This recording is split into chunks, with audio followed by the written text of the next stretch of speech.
நமஸ்தே. மதியமால நம்ம பரத் மிலாப் பார்த்துட்ருக்கோம் இல்லையா, 5th ஒன்று தான் பார்க்க போகிறோம். राम का वनवास.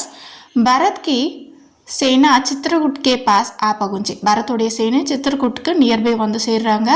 लक्ष्मण ने सोच कि भरत चित्रकूट पर चढ़ाई करने आ रहे हैं.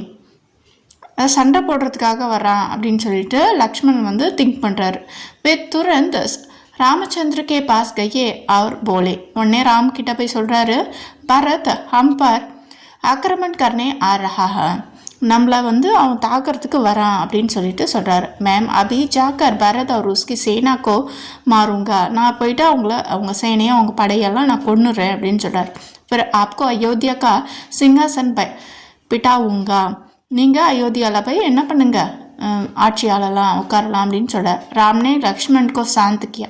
லக்ஷ்மணனை அமைதிப்படுத்துகிறார். அமைதியாரு அப்படின்னு சொல்கிறார்.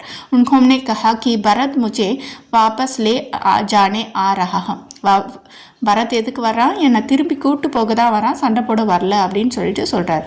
தும் அப்பனே குரோத்கோ சாந்த் கரோ. உன்னுடைய கோபத்தை அமைதிப்படுத்து அப்படின்னு சொல்கிறார். பரத் ராமச்சந்திர கே பாஸ் ஆயே அவர் पैरों पर गिरे. राम கிட்ட வந்து அவரோட கால்களில் விழறாரு.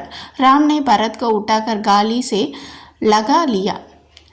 அவன் வந்து பரத்தை வந்து தூக்கிட்டு லிஃப்ட் பண்ணிட்டு என்ன பண்ணுறாரு, அவர் வந்து கட்டி பிடிச்சிக்கிறாரு. ராம் और लक्ष्मण ने माताओं को प्रणाम किया. ராம் और லக்ஷ்மண் வந்து மாதா வந்திருக்காங்க, அம்மாவும் வந்திருக்காங்க, அவங்களுக்கு வணங்க சொல்கிறாங்க. கௌசல்யா அவர் சுமித்ரானே ஆசீர்வாதியா. கௌசல்யாவும் சுமித்ராவும் ஆசீர்வாதம் கொடுக்குறாங்க. லேக்கின் கைகையி சிர் நீச்சே கிர் கியா பைட்டே ரஹி.